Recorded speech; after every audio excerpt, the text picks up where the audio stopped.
Eu sempre fui uma pessoa cética. Nunca acreditei em fantasmas, espíritos ou qualquer tipo de mistério sobrenatural. Mas, depois do que aconteceu comigo, meu mundo virou de cabeça para baixo, e a lógica que sempre segui se desfez completamente. Agora, tudo o que posso fazer é tentar entender o que aconteceu, ao mesmo tempo, temer a resposta que posso descobrir. Era uma sexta-feira quando decidi fazer uma viagem para uma cidadezinha no interior. O trabalho me trouxe até lá, e o retorno seria tranquilo, uma estrada vazia e calma para desacelerar a mente. O GPS me sugeriu um desvio para uma estrada secundária, e eu, sem hesitar, aceitei a sugestão. A estrada parecia um caminho perfeito para escapar da confusão do tráfego nas rodovias principais. O dia estava se despedindo, e o sol, agora um ponto vermelho no horizonte, dava lugar a uma noite serena. No começo, a estrada era simples, tranquila e deserta. O barulho do motor do carro era a única coisa que quebrava o silêncio. As árvores ao lado da estrada, com suas folhas balançando lentamente, pareciam quase hipnotizantes, e o céu estava clareando aos poucos com a luz da lua cheia. Mas logo, o cenário começou a mudar. A estrada tornou-se mais estreita, com árvores altas e densas, e a sensação de que eu estava indo para um lugar isolado começou a se intensificar. Depois de algum tempo, percebi que o GPS havia perdido o sinal. O celular não recebia nenhuma rede, e eu estava totalmente sozinho naquela estrada. Foi então que, ao virar uma curva, vi uma construção antiga no final da estrada, quase encoberta pela vegetação. Não era uma casa comum, nem uma fazenda. Era um grande edifício, com a aparência de uma igreja ou um santuário, mas sua estrutura estava desgastada pelo tempo. Eu parei o carro, intrigado. Estava a alguns quilômetros de qualquer vila ou povoado, e aquele lugar parecia abandonado. Com uma mistura de curiosidade e receio, decidi sair do carro e explorar. A entrada estava aberta, e a sensação de estar sendo observado ficou ainda mais intensa quando atravessei a porta. O interior era enorme, mais do que eu imaginava. O altar estava coberto por uma tapeçaria escura e empoeirada. O ar era denso, abafado, e a sensação de que algo estava errado era quase palpável.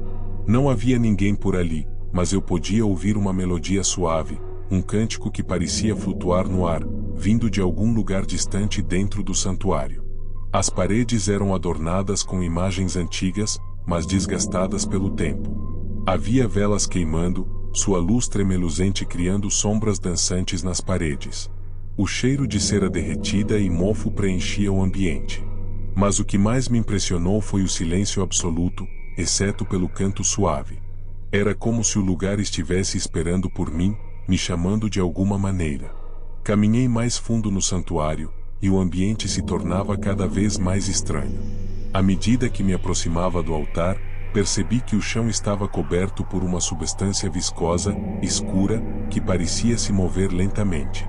Uma sensação de repulsa me tomou, mas algo dentro de mim me empurrou a continuar. Eu não sabia o que era, mas não conseguia parar. Eu estava preso, hipnotizado pela atmosfera daquele lugar. Foi então que eu vi uma porta no fundo da igreja, quase escondida por uma cortina rasgada. A porta parecia velha, mas estava intacta, sem sinais de deterioração. Algo me dizia para não abrir aquela porta, mas, como se fosse uma força maior, meus pés começaram a me levar até ela. Ao tocá-la, senti um arrepio percorrendo minha espinha. A maçaneta estava fria, como gelo. Hesitei por um momento, mas a curiosidade me venceu. A porta se abriu com um rangido baixo, e eu dei um passo adiante. O ambiente lá dentro era tão escuro que eu mal podia ver as minhas mãos na frente do rosto. Mas, à medida que meus olhos se acostumavam à escuridão, percebi uma figura no centro da sala. Era uma pessoa, mas seu rosto estava completamente oculto por uma capa preta, com o capô cobrindo a cabeça. Não conseguia distinguir nada sobre sua aparência, exceto pelos olhos. Eles estavam brilhando de forma intensa, como se fossem feitos de fogo. Eles estavam me observando, sem piscar, sem nenhum movimento. Eu fiquei paralisado, incapaz de desviar o olhar. A figura não se moveu, mas sua presença parecia me envolver completamente, como se estivesse me consumindo. O canto que eu ouvira anteriormente se intensificou, e agora soava como uma composição dissonante, como se estivesse vindo de todas as direções ao mesmo tempo. As paredes da sala começaram a se distorcer, e o chão sob meus pés parecia ondular como se estivesse em movimento. Eu estava ficando tonto. Antes que eu pudesse reagir, a figura começou a se aproximar. Seus passos eram silenciosos, mas eu podia senti-los, como se estivessem reverberando em minha mente. Não sabia o que fazer, mas a sensação de perigo iminente era palpável. De repente, uma voz sussurrou, baixa, mas clara, dentro da minha cabeça. Você não deveria ter vindo até aqui. A voz parecia vinda de todos os lados, e eu não sabia como reagir.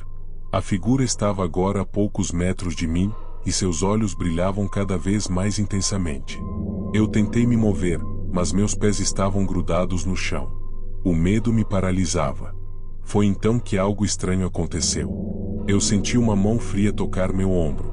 Eu me virei rapidamente, e, para minha surpresa, a figura havia desaparecido. O ambiente ao meu redor estava completamente quieto, como se nada tivesse acontecido. A sala estava escura, mas, de alguma forma, a pressão que eu sentia havia diminuído. Corri de volta para a entrada, tentando não olhar para trás, e quando finalmente saí do santuário, a luz da lua me deu uma sensação de alívio. Eu não sabia o que era aquele lugar, mas, de alguma forma, sabia que não deveria voltar lá. Eu entrei no carro e liguei o motor. Ao olhar para trás, vi uma última coisa que me deixou sem fôlego. No topo do santuário, havia uma figura encapuzada, observando-me da janela. Ela não se moveu, mas, por um breve momento, eu vi seus olhos brilhando na escuridão.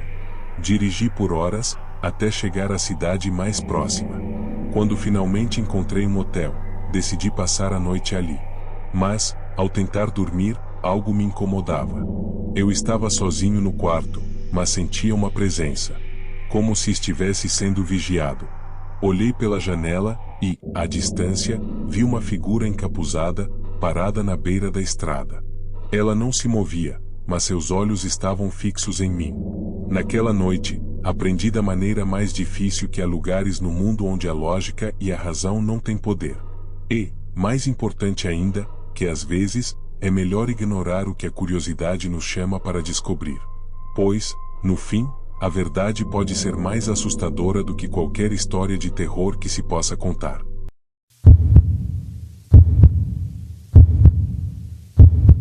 Meu nome é Rafael, e nunca fui do tipo que acredita no sobrenatural. Para mim, as coisas sempre têm uma explicação lógica, por mais estranhas que pareçam. Mas a noite em que me perdi em uma área rural me mostrou que nem tudo pode ser explicado. Tudo começou quando decidi visitar minha mãe, que mora em um sítio afastado. Saí tarde demais, para evitar o trânsito, optei por seguir uma rota alternativa sugerida pelo GPS. Era um caminho que eu nunca havia feito antes, mas parecia tranquilo. No início, tudo correu bem. As estradas estavam desertas, e a noite estava clara, com a lua iluminando os campos ao redor. Depois de cerca de 1 hora, percebi que algo estava errado. A estrada, que antes parecia bem mantida, começou a ficar mais estreita e cheia de buracos. O asfalto deu lugar à terra batida, e as árvores ao redor pareciam cada vez mais altas e sombrias. O GPS começou a falhar, e as poucas placas que encontrei estavam cobertas de ferrugem, ilegíveis. Continuei dirigindo, tentando manter a calma. Dizia a mim mesmo que era apenas uma rota rural pouco usada. Foi então que avistei uma construção ao longe, mal iluminada pela luz dos faróis. Era uma casa antiga, de madeira, cercada por um quintal tomado pelo mato alto. Havia algo nela que parecia errado. Parei o carro na entrada da propriedade, pensando que talvez pudesse pedir informações. A casa parecia abandonada, mas decidi tentar. A porta da frente estava entreaberta, e, ao me aproximar, senti um cheiro estranho, uma mistura de mofo e algo metálico, que me fez pensar em sangue. Chamei por alguém, mas não houve resposta. Entrei com cautela, iluminando o interior com a lanterna do celular. O lugar estava em ruínas. Móveis antigos estavam espalhados pela sala, cobertos de poeira e teias de aranha. Havia marcas de arranhões nas paredes e manchas escuras no chão, como se algo tivesse sido arrastado. No canto da sala, vi uma porta que levava ao porão. Ela estava aberta, revelando uma escada que descia para a escuridão. O ar que subia dali era ainda mais denso e carregado daquele cheiro metálico. Algo dentro de mim dizia para não descer, mas a curiosidade falou mais alto. A escada rangeu sob meus pés enquanto eu descia. O porão era um espaço amplo, mas vazio, exceto por um poço no centro. A borda estava coberta de musgo, e a água lá dentro era negra como breu. Me aproximei, iluminando o interior com a lanterna, mas não consegui ver o fundo. Foi então que ouvi um som. Um choro fraco e abafado, como de uma criança, vinha de dentro do poço. Meu coração disparou. "Tem alguém aí?" Perguntei, tentando soar calmo. O choro continuou, mas agora parecia mais próximo. Senti um calafrio e dei um passo para trás. Antes que pudesse reagir, algo emergiu da água. Era uma mão. Saí correndo do porão, meu coração batendo tão forte que eu mal conseguia respirar. Quando cheguei à sala novamente, a porta da frente estava fechada. Tentei abri-la, mas parecia trancada. O som do choro agora ecoava pela casa inteira, acompanhado de risadas estridentes e distorcidas.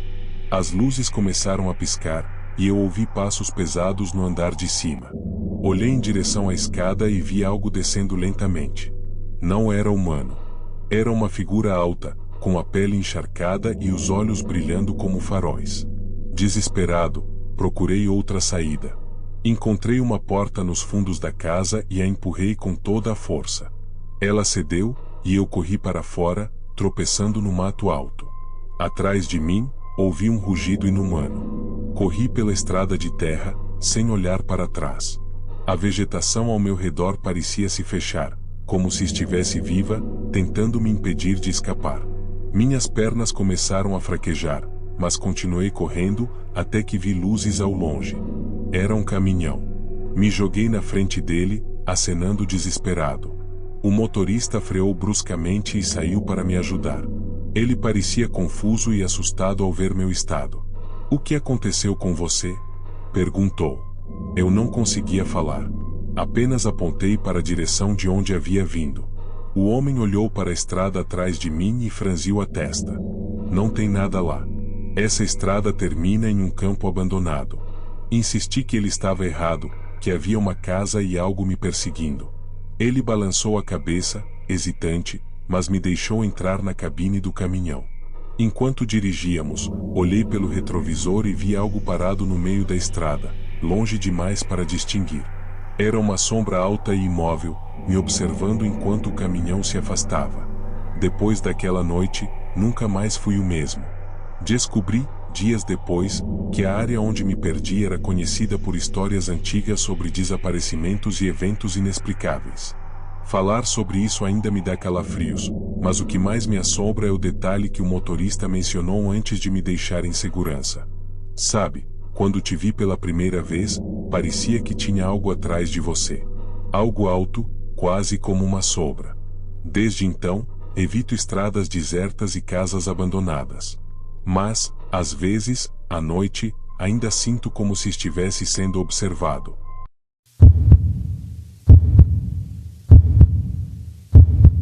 Meu nome é Elias, sou jornalista investigativo. Nos últimos anos, meu trabalho tem sido desvendar mistérios e contar histórias esquecidas.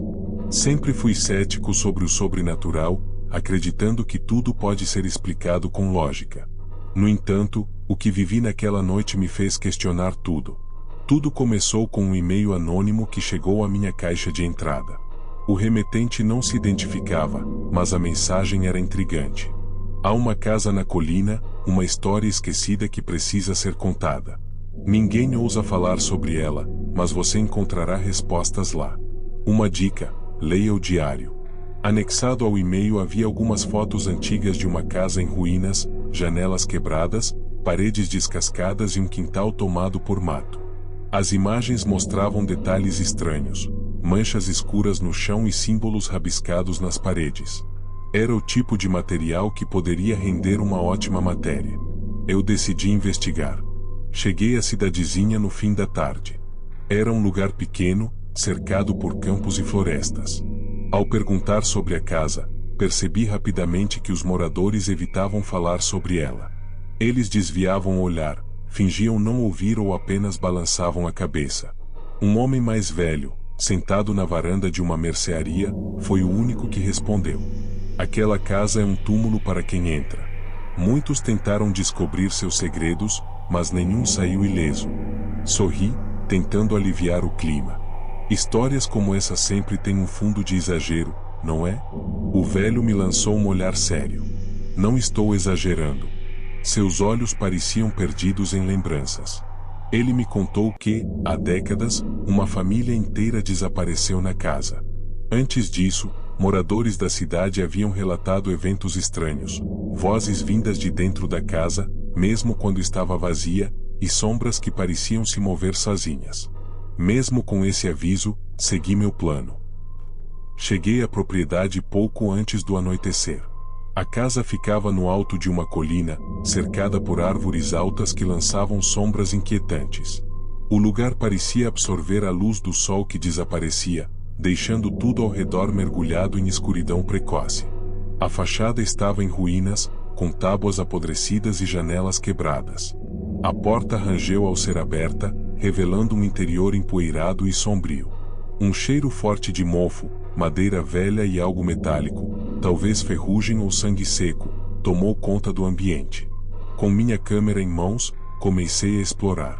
A sala principal estava parcialmente mobiliada, com poltronas antigas cobertas por lençóis e uma lareira cheia de fuligem. Sobre uma mesa no canto, encontrei um diário encadernado em couro. Folhei o diário, curioso. As primeiras páginas descreviam o dia a dia de uma família, jantares, festas e momentos felizes. Mas, à medida que avançava, o tom mudava. O autor falava sobre ouvir vozes sussurrando seu nome à noite, passos no andar de cima e sombras que apareciam sem motivo aparente. Uma entrada em particular chamou minha atenção. Asterisco, eles estão aqui. Estão sempre aqui. Não posso fugir. Não há saída. Asterisco. Senti um arrepio, mas continuei explorando. O andar térreo parecia seguro. Havia uma cozinha desordenada, com pratos quebrados no chão, e um corredor que levava a uma porta trancada. Decidi subir para o segundo andar. O corredor do andar superior era longo, com portas alinhadas em ambos os lados. O ar ali era mais frio, e o silêncio parecia mais pesado. Abri a primeira porta com cuidado. Era um quarto infantil. A cama estava intacta, e brinquedos antigos estavam espalhados pelo chão. No canto do quarto, uma boneca estava sentada em uma cadeira de balanço. O que me deixou inquieto foi o chão ao redor da cadeira. Havia marcas de arranhões profundos, como se alguém, ou algo, tivesse arrastado a cadeira repetidamente. De repente, senti um frio intenso na nuca, seguido por um som fraco de risadas. Olhei para trás, mas o corredor estava vazio. Voltei para a escada, decidido a sair. Mas algo estava errado. A porta da entrada, que eu havia deixado aberta, agora estava fechada. Tentei girar a maçaneta, mas ela não se movia. Era como se a casa estivesse viva, me mantendo preso ali. Tentei manter a calma. Peguei o diário novamente, folheando as páginas em busca de pistas. As palavras pareciam se alterar diante dos meus olhos, formando frases que não estavam lá antes. Asterisco, você está conosco agora. Não tente escapar. Asterisco. Meu coração disparou. Tentei me convencer de que era minha imaginação, mas, então, ouvi passos no andar de cima. Eles eram lentos e deliberados, como se alguém estivesse descendo a escada. Peguei minha câmera e apontei para a escada. Através da lente, vi uma sombra. Era alta, magra, com braços desproporcionais e um rosto vazio, sem feições. Corri para a cozinha, tentando encontrar outra saída. As janelas estavam lacradas, e a porta dos fundos não abria. Comecei a ouvir sussurros ao meu redor, vindos de todos os lados. Elias? Meu nome foi dito com clareza, seguido por uma risada baixa. A voz parecia estar em meu ouvido, mas eu não via ninguém. Desesperado, Voltei ao segundo andar, procurando um lugar para me esconder. No final do corredor, havia uma porta que eu não tinha notado antes. Abri-a com cuidado e encontrei um sótão. O sótão era iluminado pela luz fraca da lua, que entrava por uma pequena janela. No centro do cômodo, havia um espelho enorme, com uma moldura ornamentada. Quando olhei para o reflexo, meu sangue gelou. A sombra estava lá, atrás de mim. Ela parecia crescer, os braços alongando-se em minha direção. Virei-me, mas o sótão estava vazio. Foi então que senti uma dor insuportável no peito. Era como se algo estivesse sendo arrancado de dentro de mim. Meu corpo ficou pesado, e minha visão começou a escurecer. Antes de perder a consciência, ouvi novamente a risada, agora ensurdecedora. Quando acordei, estava deitado na entrada da casa, com o diário ao meu lado. O sol começava a nascer, e a porta estava aberta. Corri sem olhar para trás. Nunca publiquei a história. O diário ainda está comigo, mas tenho medo de abri-lo novamente. Às vezes, à noite, vejo a sombra no canto do meu quarto. Ela não faz nada. Apenas me observa. E sei que, mais cedo ou mais tarde, ela virá me buscar.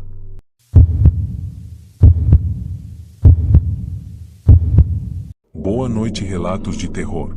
Eu nunca fui muito fã de acampamentos ou aventuras no meio do nada, mas quando meu amigo Marcelo insistiu para passarmos o fim de semana em uma fazenda abandonada que pertencia à família dele, acabei aceitando. Ele prometeu que seria uma experiência única e que a fazenda tinha uma história interessante. Mal sabia eu o que estava por vir. A fazenda ficava a cerca de 2 horas de carro da cidade, isolada em meio a uma área rural deserta. Chegamos no fim da tarde. O sol já começava a se esconder no horizonte, tingindo o céu de tons alaranjados e roxos. A casa principal era enorme, com a pintura descascando e as janelas cobertas de poeira. Tudo parecia ter sido abandonado há décadas. Marcelo nos guiou até a entrada. O grupo era pequeno. Além de nós dois, estavam minha namorada, Ana, e o irmão mais novo de Marcelo, Lucas. Assim que entramos, um cheiro forte de madeira velha e umidade nos envolveu. O interior da casa estava parcialmente vazio, com alguns móveis antigos cobertos por lençóis empoeirados. Marcelo contou que a fazenda havia sido comprada por seu bisavô, mas, após a morte dele, ninguém na família quis morar lá. Ele mencionou que havia histórias sobre desaparecimentos na região, mas falou isso com um sorriso de deboche, como se fosse uma lenda rural para assustar crianças. Ao anoitecer, montamos nossos sacos de dormir na sala principal e acendemos algumas lanternas. A ideia era passar a noite conversando, bebendo e explorando o lugar. Mas logo as coisas começaram a ficar estranhas. Por volta das 22 horas, ouvimos o primeiro som. Era algo como um sussurro, baixo, quase imperceptível. Olhamos uns para os outros, tentando entender se era o vento ou algum animal lá fora. Marcelo riu e disse que a casa tinha personalidade. Eu tentei ignorar, mas algo na forma como o som ecoava me deixou inquieto. Decidimos explorar os arredores da casa com nossas lanternas. O quintal era enorme, com árvores altas e uma cerca quebrada que delimitava a propriedade. Lucas, curioso como sempre, resolveu entrar no velho celeiro que ficava nos fundos. Era um prédio grande, com tábuas de madeira caindo aos pedaços. Assim que entramos no celeiro, o ar pareceu mudar. Era mais frio ali, e o cheiro de podridão era quase insuportável. No canto do celeiro, havia uma pilha de sacos de estopa rasgados, como se algo tivesse tentado abri-los. Marcelo disse que provavelmente eram ratos. Enquanto iluminávamos o lugar, encontramos marcas estranhas no chão. Eram arranhões, profundos, formando padrões que pareciam círculos sobrepostos. Lucas, nervoso, começou a brincar que era coisa de algum culto. Ana disse para voltarmos para casa, e todos concordaram. Ao sairmos, porém, notamos algo estranho. As lanternas começaram a falhar, piscando sem explicação. O vento ficou mais forte, e por um instante juramos ouvir uma risada baixa vindo de dentro do celeiro.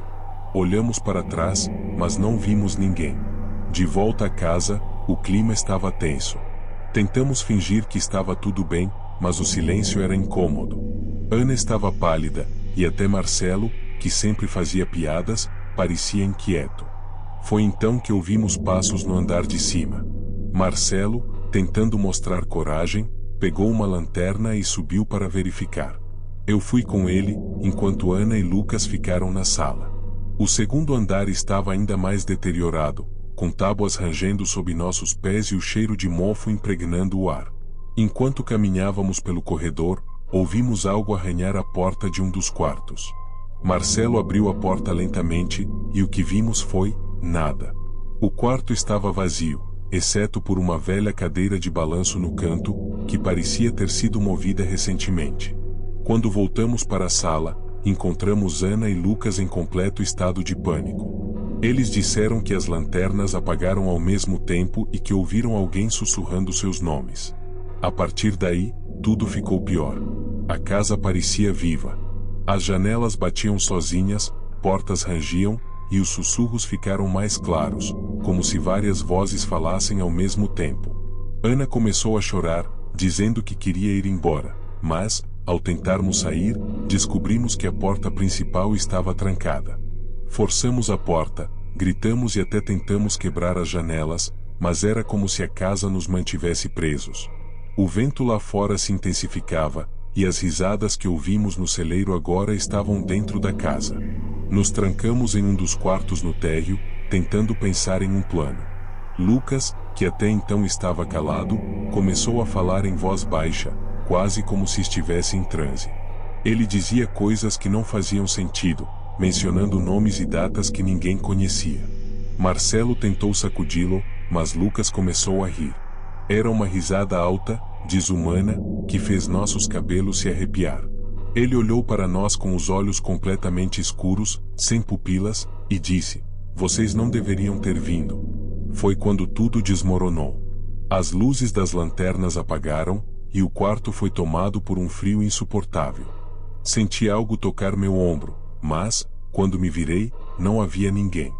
De alguma forma, conseguimos sair da casa naquela noite. Não lembro exatamente como, mas corremos sem olhar para trás, atravessando o matagal até encontrar o carro. Até hoje, nenhum de nós consegue explicar o que aconteceu. Marcelo nunca mais mencionou a fazenda, e Lucas foi internado pouco tempo depois, sofrendo de pesadelos constantes e repetindo as mesmas palavras: "Eles estão esperando." Eu nunca mais voltei àquele lugar, mas às vezes, à noite, ainda ouço sussurros.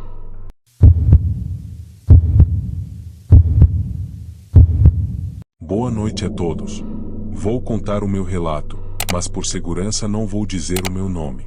Trabalhar como vigia noturno em um armazém nunca foi algo que imaginei para mim, mas era o trabalho que pagava as contas.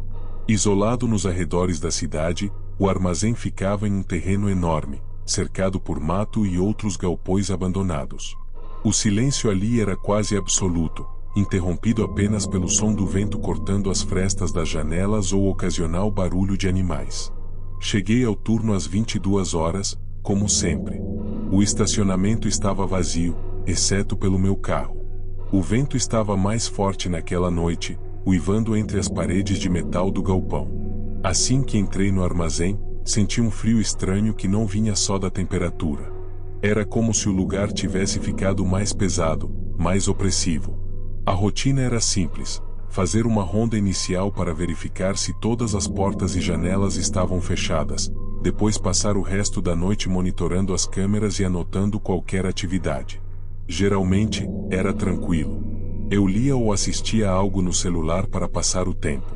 Mas naquela noite, algo parecia errado desde o início. Comecei a ronda pelo corredor 1, iluminando o caminho com minha lanterna. As prateleiras eram altas, cheias de caixas de ferramentas, peças de máquinas e equipamentos diversos. O som de meus passos ecoava pelo espaço vazio, e a sensação de estar sendo observado começou a se insinuar. Verifiquei os cadeados das portas de acesso e conferi os sensores de movimento. Tudo parecia em ordem. Quando cheguei ao corredor 3, o som começou. Era um arranhão leve, quase como unhas raspando contra metal. Parei por um momento, tentando identificar de onde vinha. Era difícil dizer, mas parecia que estava vindo do final do corredor, onde a luz das lâmpadas fluorescentes era mais fraca. Caminhei em direção ao som, segurando a lanterna com mais força. Quando cheguei ao fim do corredor, o som parou. Olhei em volta, iluminando cada canto, mas não vi nada fora do lugar. Talvez fosse um rato ou o vento, pensei, tentando me convencer. Voltei para a sala de monitoramento e me sentei. As câmeras mostravam os corredores desolados, com as prateleiras projetando sombras estranhas nas paredes. Peguei meu café e tentei relaxar, mas, então, ouvi outro som. Desta vez, era um estrondo, como se algo pesado tivesse caído. Peguei a lanterna novamente e fui investigar. No corredor 2, encontrei uma caixa no chão, com ferramentas espalhadas ao redor. Mas havia algo estranho ali. O ar estava mais frio, e um cheiro metálico, quase como sangue, pairava no ambiente. Aproximei-me da caixa, mas não havia sinais de algo que pudesse ter causado a queda.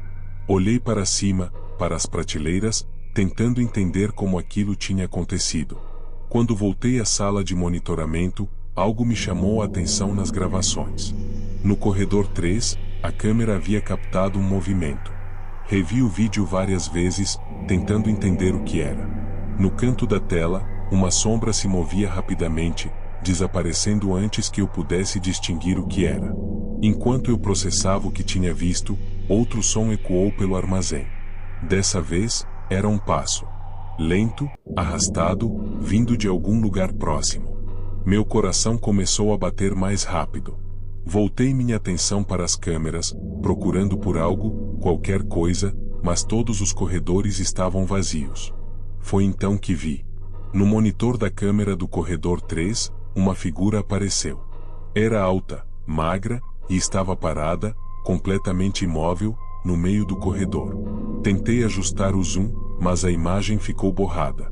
A figura parecia olhar diretamente para a câmera, mesmo sem rosto visível. Peguei meu rádio e tentei chamar o supervisor, mas tudo o que ouvi foi estática. Respirei fundo e decidi verificar o corredor 3. Caminhei devagar, com a lanterna tremendo em minha mão. O silêncio era absoluto, interrompido apenas pelo som de meus passos. Quando cheguei ao corredor, ele estava vazio. Mas no chão havia pegadas. Pegadas descalças, úmidas, que seguiam em direção ao fundo do corredor. Iluminei o caminho e segui as marcas, tentando entender como aquilo era possível. As pegadas terminavam abruptamente no meio do corredor, como se a pessoa tivesse desaparecido no ar. O que me deixou ainda mais aterrorizado foi quando olhei para trás. Havia novas pegadas. Elas estavam frescas, e eram maiores, como se algo estivesse me seguindo. Corri de volta para a sala de monitoramento, meu coração disparado. Tranquei a porta e sentei na cadeira, tentando recuperar o fôlego. Foi quando percebi que as telas estavam apagadas. Todas, menos uma. No monitor do corredor 3, algo estava escrito na parede. As palavras eram grandes, desenhadas com o que parecia ser sangue. Você não deveria estar aqui. Meu corpo inteiro congelou. Peguei meu celular e tentei ligar para a polícia, mas não havia sinal. De repente, ouvi passos do lado de fora da sala. Eles eram lentos, deliberados, como se alguém estivesse arrastando os pés no chão.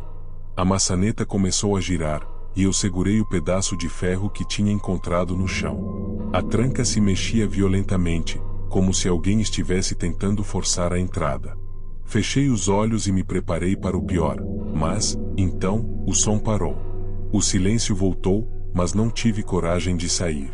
Esperei ali, imóvel, até o primeiro raio de sol aparecer. Quando o turno da manhã chegou, saí correndo, sem olhar para trás.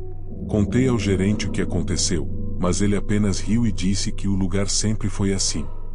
Dias depois, fiquei sabendo que um colega meu desapareceu durante o turno noturno. Seu carro estava no estacionamento, mas ele nunca foi encontrado. Desde então, não consigo dormir direito. Às vezes, ainda ouço os passos arrastados quando estou sozinho. E, de vez em quando, sinto que algo está me observando no escuro.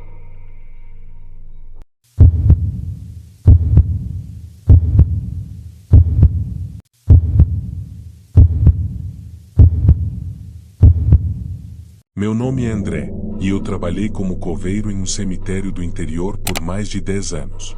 Sempre achei que fosse um emprego como qualquer outro, até aquela noite em que tudo mudou. Hoje, não consigo mais entrar em um cemitério sem sentir o coração acelerar, e vou contar o porquê. Era uma sexta-feira, e meu turno havia terminado por volta das 18 horas. Mas o administrador do cemitério me pediu para ficar até mais tarde, pois no dia seguinte haveria um enterro importante logo pela manhã, e ele queria que o local estivesse impecável. Concordei, mesmo relutante, porque era um extra que eu não podia recusar. Quando o sol começou a se pôr, a paisagem ficou ainda mais sombria do que o normal. As árvores que cercavam o cemitério projetavam sombras longas e sinuosas, e o vento que soprava entre os túmulos parecia carregar sussurros. Não era a primeira vez que eu ficava até tarde, mas naquela noite algo parecia diferente, pesado. Enquanto eu terminava de limpar o corredor central, notei um movimento ao longe, perto do setor mais antigo do cemitério. Aquela área era praticamente esquecida, com túmulos muito antigos e desgastados pelo tempo. Pensei que fosse um gato ou algum animal, já que isso era comum, mas o que vi foi uma figura humana. "Quem está aí?" gritei, tentando manter a calma. A figura, que parecia ser um homem, estava parada ao lado de um mausoléu antigo, com as mãos nos bolsos do casaco. Ele não respondeu, apenas ficou ali, imóvel. Senti um arrepio subir pela espinha, mas decidi ir até lá.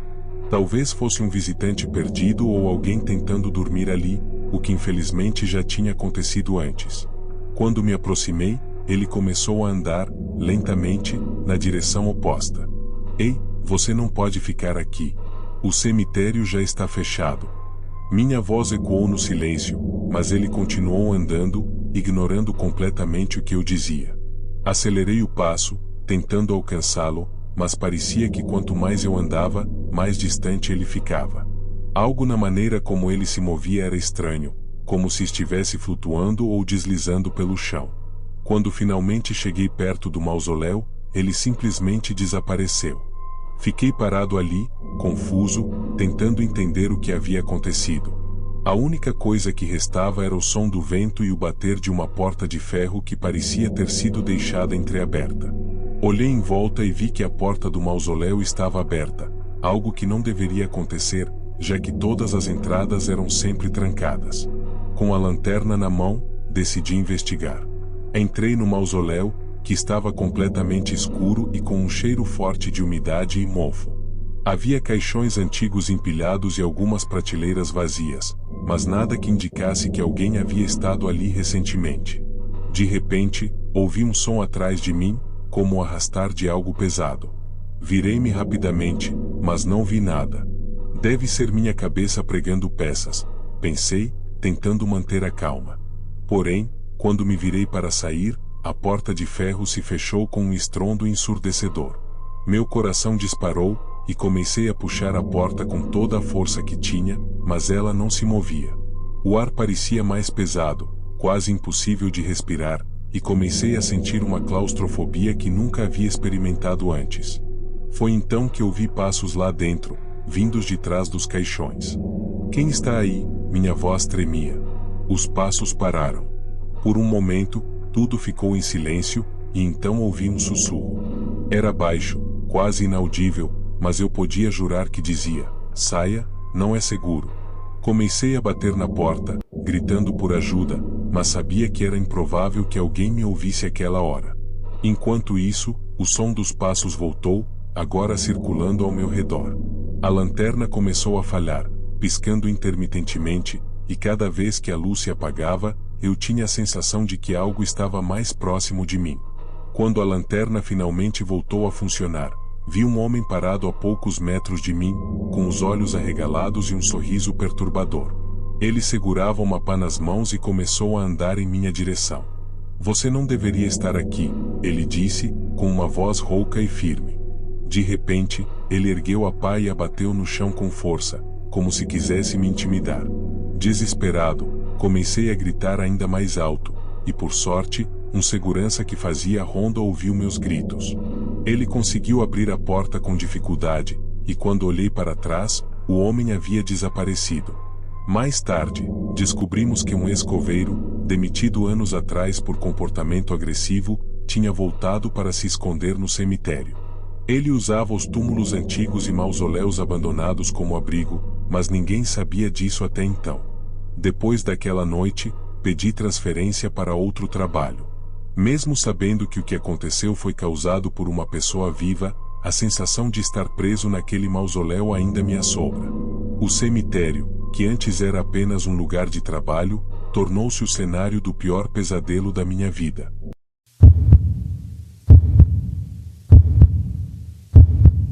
Meu nome é Ricardo, e eu trabalho como guarda noturno em um cemitério da cidade há 5 anos.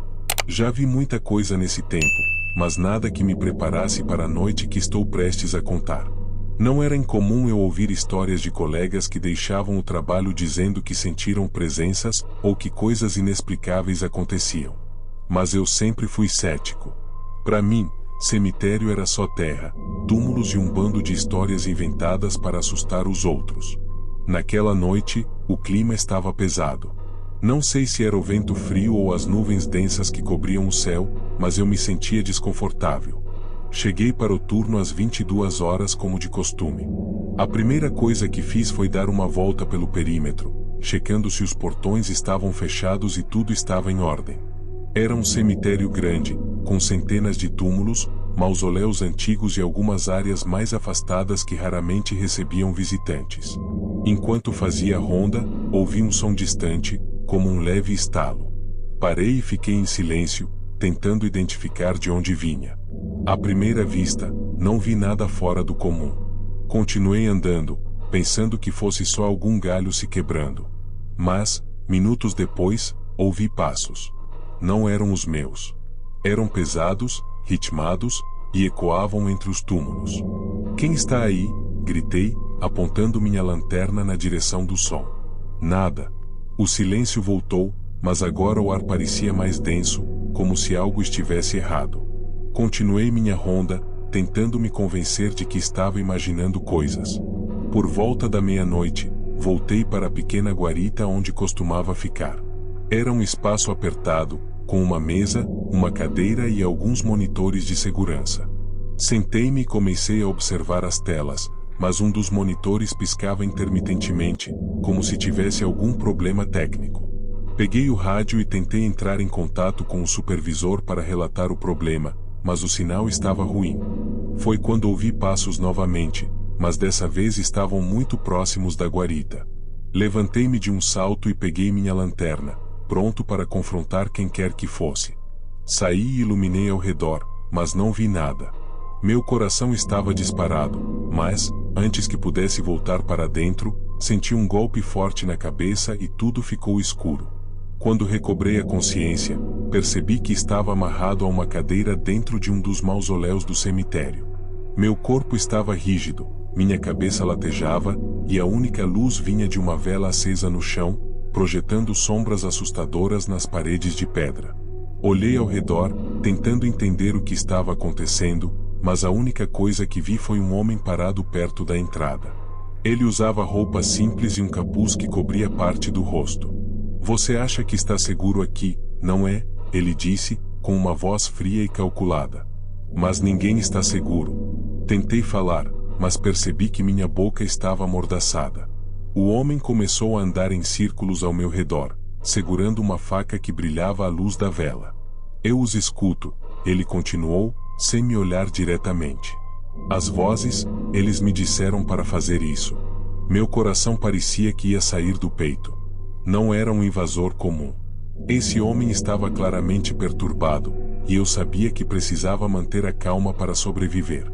Ele começou a falar sobre como o cemitério era sagrado e como as pessoas não respeitavam mais os mortos. "Alguém precisa proteger esse lugar," ele dizia, enquanto passava a lâmina da faca contra o dedo, sem cortar. A cada minuto, minha mente trabalhava freneticamente, tentando encontrar uma forma de sair dali. Minhas mãos estavam amarradas com uma corda, mas eu sentia que ela não estava tão apertada quanto parecia.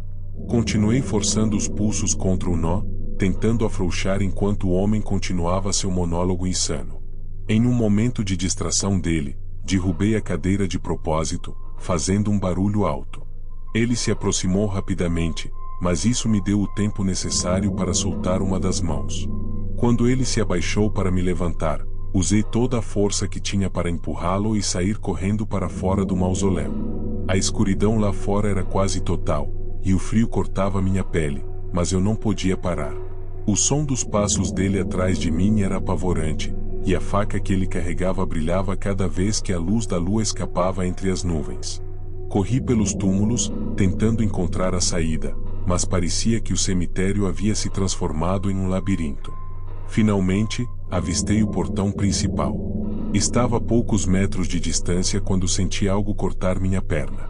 Ele havia jogado a faca, que me atingiu de raspão. Caí no chão, gemendo de dor, mas usei toda a força que tinha para me arrastar até o portão. Foi então que ouvi sirenes ao longe. Minutos depois, policiais entraram no cemitério, armados e prontos para agir. Eles prenderam um homem, que estava completamente fora de si, gritando coisas sem sentido sobre vozes e espíritos. Fui levado ao hospital, onde recebi atendimento e contei minha versão dos fatos.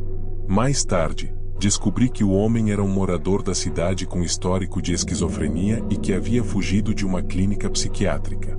Ele acreditava que os mortos falavam com ele e que era seu dever protegê-los.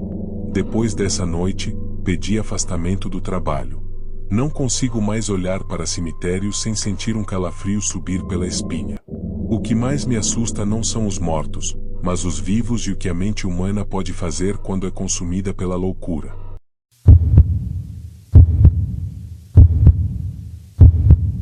Meu nome é Juliano, e por um tempo trabalhei como vigia noturno em um cemitério no interior. Nunca imaginei que aceitaria um trabalho assim, mas as contas apertaram e precisei engolir meu medo para conseguir pagar as despesas. Para ser sincero, sempre tive um pé atrás com lugares como esse. Não porque acreditasse em fantasmas ou coisas sobrenaturais, mas porque a solidão e o silêncio de cemitérios à noite têm uma maneira única de mexer com a mente. Ainda assim, no começo, parecia um emprego simples: patrulhar o local, garantir que ninguém entrasse, trancar os portões, e só. Pelo menos, era o que eu pensava. O cemitério era antigo, com túmulos que datavam de mais de um século. Algumas lápides estavam tão desgastadas pelo tempo que mal se podia ler os nomes gravados. Árvores enormes e velhas cercavam o lugar, seus galhos retorcidos formando sombras assustadoras sob a luz da lua. O silêncio era absoluto, quebrado apenas pelo vento que soprava através das folhas ou pelo ocasional latido distante de algum cão. Minha rotina começou tranquila. Nas primeiras semanas, eu caminhava pelos caminhos estreitos entre os túmulos, iluminando o chão com a lanterna. No começo, cada som me fazia pular de susto, mas logo percebi que eram apenas pássaros noturnos ou pequenos animais. No entanto, tudo mudou em uma noite específica, quando algo completamente fora do normal aconteceu. Era uma quinta-feira, e eu tinha acabado de começar meu turno. A noite estava mais escura do que o habitual, com poucas estrelas visíveis e a lua quase coberta por nuvens pesadas. Logo que cheguei, senti algo diferente no ar, uma sensação de desconforto que eu não conseguia explicar. Tentei ignorar e comecei minha patrulha. Cerca de 1 hora depois, enquanto caminhava pela parte mais antiga do cemitério, ouvi um som estranho. Parecia um leve arrastar, como se alguém estivesse arranhando a superfície de uma lápide. Parei e fiquei em silêncio, tentando localizar a origem do som. A lanterna tremia levemente na minha mão enquanto eu iluminava os túmulos ao redor. Depois de alguns segundos, o som parou, e o silêncio voltou a reinar. Deve ser um animal, pensei, tentando convencer a mim mesmo. Continuei andando, mas a sensação de estar sendo observado não me abandonava. A cada passo, sentia os pelos da nuca se eriçando. Foi então que percebi algo incomum: uma das luzes das velas no mausoléu principal estava acesa. Isso era estranho porque eu tinha certeza de que havia checado tudo mais cedo e apagado qualquer vela deixada por visitantes. Caminhei até o mausoléu com passos hesitantes. A porta, que normalmente ficava trancada, estava entreaberta.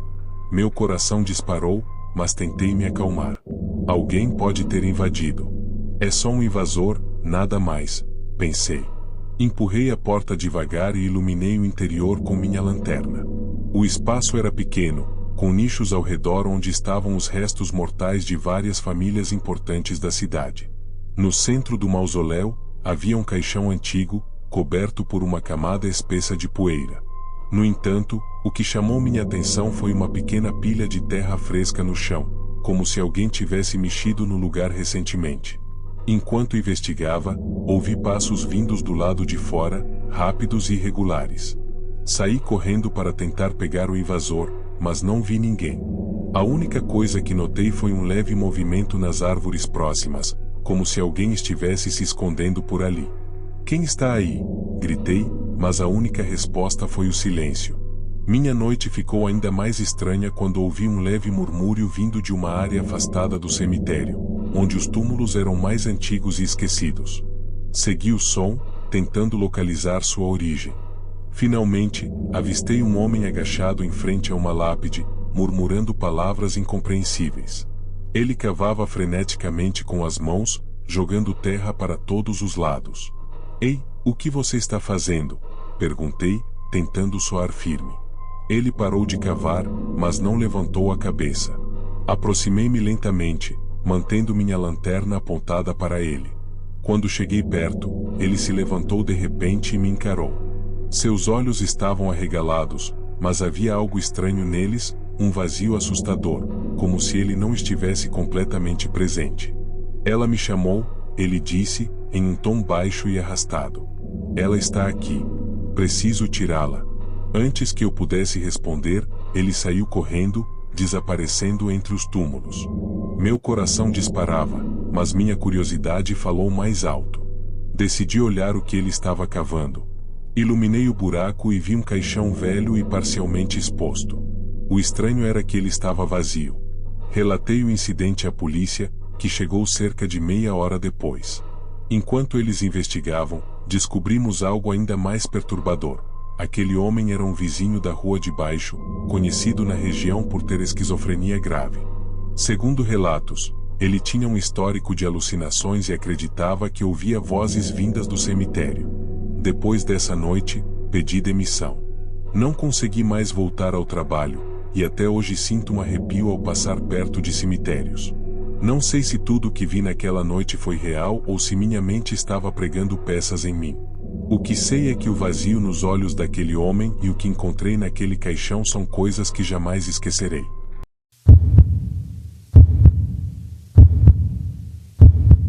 Boa noite. Talvez esse relato fique um pouco longo, no entanto eu preciso contar os detalhes do que eu vivi. Meu nome é Joel, e já fazendo há mais de 15 anos que sou zelador de um cemitério antigo aqui na minha cidade. Durante todo esse tempo, aprendi a lidar com o silêncio, a escuridão e a solidão, coisas que assustariam muitas pessoas. Sempre me considerei um cara prático, sem medo de superstições ou histórias de fantasmas. Mas algo que aconteceu há alguns anos ainda me faz questionar se tudo o que vivi foi real ou se minha mente resolveu me pregar uma peça.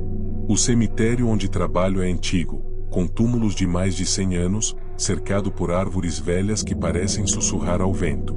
Há mausoléus imponentes, cruzes quebradas e uma pequena capela no fundo, que está fechada há décadas. Sempre fui fã de histórias de terror, filmes, livros, relatos, mas nunca imaginei que um dia me tornaria o protagonista de uma.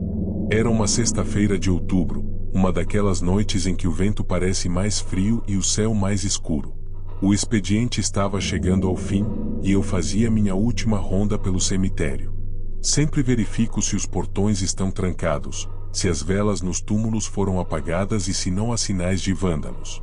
Naquela noite, tudo parecia normal até que notei uma luz fraca vindo da capela. Isso era impossível. A capela estava fechada há anos, e só eu tinha as chaves. Achei que pudesse ser reflexo de alguma lanterna ou até de um farol de carro distante, mas conforme me aproximei, percebi que era uma luz diferente. Parecia o brilho de uma vela.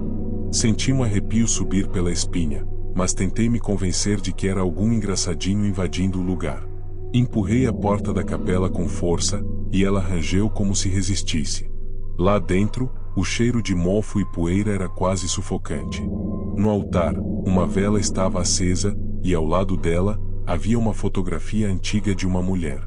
A foto estava amarelada, com bordas desgastadas pelo tempo.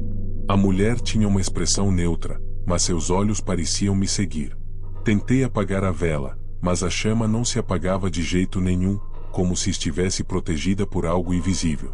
Por fim, desisti, peguei a foto e saí, trancando a porta atrás de mim. Voltei para meu alojamento confuso, tentando entender o que tinha acontecido. Coloquei a foto sobre a mesa e fiquei olhando para ela enquanto fumava um cigarro. Na parte de trás da foto, havia um nome escrito: Beatriz, 1932. Um calafrio percorreu meu corpo. Quem era Beatriz? E por que aquela foto estava ali? Naquela noite, o sono não veio. Cada pequeno ruído me fazia pular da cama. Por volta das 3 da manhã, ouvi algo cair na cozinha. Levantei para ver o que era e encontrei a foto virada no chão. Não havia vento nem qualquer coisa que pudesse tê-la derrubado. Eu estava sozinho. Tentei me acalmar, dizendo a mim mesmo que talvez tivesse colocado a foto em um lugar instável. Na manhã seguinte, decidi investigar. Peguei os registros antigos do cemitério. Após algumas horas, encontrei o nome de Beatriz. Ela havia sido enterrada ali em 1932, no setor mais antigo. No entanto, sua sepultura estava marcada como não localizada, o que era estranho, já que todos os túmulos estavam registrados com precisão. Resolvi procurar por conta própria. Passei a tarde andando pelo setor antigo, limpando as lápides cobertas de musgo e ervas daninhas. Foi quando encontrei o nome dela gravado em uma lápide quase apagada pelo tempo. A data de nascimento e morte coincidiam com o que estava na foto. A sensação de estar sendo observado voltou com força, mas não havia ninguém por perto. À noite, enquanto tentava relaxar, o inesperado aconteceu. Fui acordado por um som de batidas na janela. Meu alojamento fica bem no centro do cemitério, e a janela dá para um dos corredores mais sombrios. Abri as cortinas com as mãos tremendo e vi uma figura parada do lado de fora. Era a mulher da foto. Ela me encarava com olhos fundos e uma expressão vazia. Congelado, demorei a reagir. Quando finalmente peguei minha lanterna, ela havia desaparecido. Passei o resto da noite sentado na cama, incapaz de dormir, ouvindo o som do vento e o ranger das árvores. Comecei a questionar minha sanidade. Será que eu tinha visto mesmo aquilo? Ou era minha mente, cansada e estressada, me pregando uma peça? No dia seguinte, relatei o que aconteceu ao padre da igreja local. Ele parecia cético, mas concordou em benzer a capela e o cemitério. Durante o ritual, o ar parecia mais pesado, como se algo invisível resistisse à bênção. Depois que ele terminou, tudo parecia ter voltado ao normal. A foto desapareceu misteriosamente dias depois, e nunca mais vi Beatriz. Ainda assim, fiquei marcado por aquela experiência. Passei a evitar a capela e o setor antigo durante minhas rondas. Até hoje, me pergunto se o que vi foi real ou apenas fruto de uma mente cansada e uma imaginação influenciada pelas histórias de terror que sempre adorei. Talvez nunca saiba a verdade, mas uma coisa é certa: naquela noite, o cemitério, que sempre foi minha zona de conforto, tornou-se o lugar mais assustador que já conheci.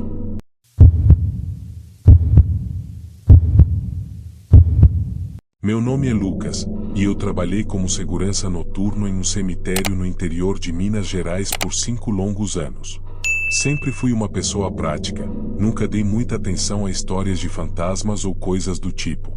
O cemitério, para mim, era só um local de trabalho, silencioso e solitário, mas nada assustador. Sempre me orgulhei de ser cético e de não deixar minha mente pregar peças. Eu acreditava que os mortos não trazem problemas, apenas os vivos.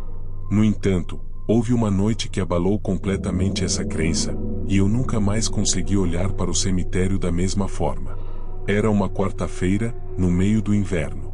A neblina parecia ainda mais densa do que o normal, cobrindo os túmulos como um véu pesado. A temperatura tinha caído drasticamente, e cada passo meu na ronda era acompanhado pelo som abafado das folhas secas no chão.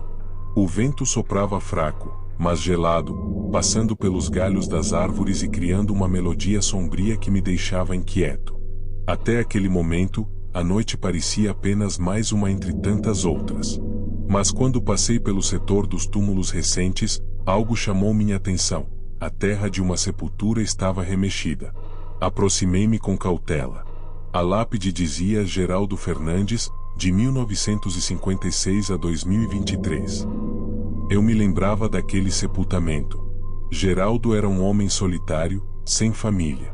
O enterro tinha sido discreto, com apenas algumas pessoas presentes. O que me deixou desconfortável era a maneira como a terra parecia ter sido mexida. Não era algo que um animal poderia ter feito. Parecia mais com marcas de mãos, como se alguém tivesse escavado de dentro para fora. Minha mente tentou racionalizar. Talvez fossem vândalos. Apesar de ser uma cidade pequena, alguns jovens às vezes invadiam o cemitério para beber ou fazer brincadeiras idiotas. Resolvi anotar o ocorrido para relatar ao administrador no dia seguinte. Decidi continuar minha ronda, mas uma sensação estranha começou a crescer dentro de mim. Era como se eu estivesse sendo observado. O cemitério era grande, com setores antigos que quase nunca eram visitados. Era nesses setores que eu sentia o maior desconforto. Durante a ronda, ouvi um som abafado, como se fosse algo arranhando uma superfície. Parecia vir do lado oposto de onde eu estava. Meu coração começou a bater mais rápido, mas minha curiosidade me empurrou para frente. Caminhei em direção ao som, passando por túmulos que pareciam ainda mais sombrios sob a luz fraca da minha lanterna. Cheguei ao setor mais antigo, onde havia mausoléus de famílias tradicionais da cidade. A maioria estava abandonada, coberta de musgo e com portas enferrujadas. Foi então que percebi que uma das portas de ferro estava entreaberta. Meu estômago deu um nó. Aquele mausoléu estava sempre trancado com um cadeado antigo. Quando me aproximei, vi que o cadeado estava no chão, partido. Respirei fundo, tentando ignorar o arrepio que subia pela minha espinha. Empurrei a porta devagar e iluminei o interior com a lanterna. O mausoléu estava vazio, exceto por um caixão no centro. Mas o que me deixou realmente perturbado foi o fato de que a tampa do caixão estava deslocada, como se tivesse sido aberta. A tampa estava caída no chão, e dentro do caixão, não havia nada. Tentei pensar em uma explicação lógica, mas nada fazia sentido. Decidi que era melhor fechar o mausoléu e voltar para o alojamento. Enquanto me afastava, ouvi um som metálico atrás de mim. A porta do mausoléu havia se aberto novamente. Congelei no lugar, sentindo meu coração disparar. "Tem alguém aqui?" gritei, tentando parecer confiante. Nenhuma resposta. Apenas o som do vento passando pelas árvores. Fechei a porta mais uma vez, desta vez usando uma pedra pesada para segurá-la. No caminho de volta ao alojamento, minha mente estava a mil. Estava tão concentrado nos meus pensamentos que quase não percebi outro som vindo de um canto mais afastado do cemitério. Era algo como passos, mas eles não pareciam normais. Eram arrastados, intermitentes, como se alguém estivesse andando com dificuldade. Minha lanterna iluminava o chão, e foi quando vi as marcas na terra. Eram pegadas, mas não de sapatos. Pareciam de pés descalços, e a direção delas levava até o setor dos túmulos mais recentes. Segui as marcas, mesmo que meu instinto estivesse me dizendo para voltar. Meu medo era real, mas a curiosidade me fazia continuar. Quando cheguei ao setor dos túmulos recentes, vi algo que me deixou sem ar. Uma figura estava de pé ao lado do túmulo de Geraldo, imóvel, olhando para a lápide. Minha lanterna tremia em minha mão, mas eu a mantive apontada para a figura. "Quem é você?" gritei, tentando esconder o pânico na minha voz. A figura não respondeu. Dei um passo à frente, e foi então que ela se virou lentamente. Era um homem, magro, com roupas sujas e olhos vidrados. Seu rosto estava coberto de arranhões, e ele parecia completamente alheio à minha presença. Antes que eu pudesse reagir, ele começou a andar na minha direção. Não corri, mas recuei rapidamente, mantendo a luz nele. Ele parou a poucos metros de mim e simplesmente se sentou no chão, olhando para a terra como se estivesse escavando com as mãos. Decidi que não poderia lidar com aquilo sozinho e corri para o alojamento. Na manhã seguinte, chamei a polícia.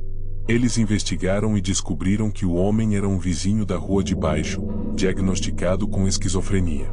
Ele tinha escapado de casa naquela noite e, de alguma forma, entrado no cemitério.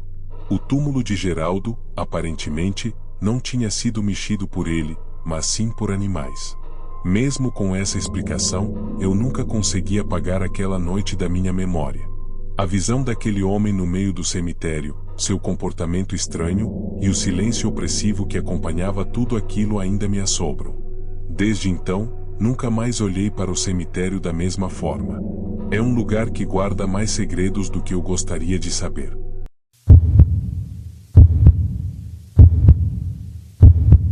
Olá, canal Relatos de Terror. Sou inscrita do canal há um tempo, mas foi somente agora que tive coragem de contar o que vivi. Meu nome é Ana, e eu nunca pensei que minha vida seria marcada por uma noite tão aterrorizante. Sempre gostei da tranquilidade dos cemitérios. Para muitos, pode parecer estranho, mas para mim, eram lugares de paz e reflexão. Eu era fotógrafa e costumava visitar cemitérios antigos para capturar a beleza melancólica de seus túmulos e monumentos. Mas naquela noite, no cemitério São Benedito, no interior do estado, eu percebi que nem todos os cemitérios são apenas locais de descanso. Era uma noite de outono, e o vento gelado carregava consigo o cheiro úmido das folhas caídas. Eu estava trabalhando em um projeto fotográfico sobre a história da cidade, e o cemitério, com seus túmulos datados do século XIX, era uma parte importante disso. Já tinha tirado fotos durante o dia, mas decidi voltar à noite para capturar a atmosfera única criada pela luz da lua e pelas sombras. Entrei no cemitério por volta das 22 horas, com minha câmera, uma lanterna e um tripé.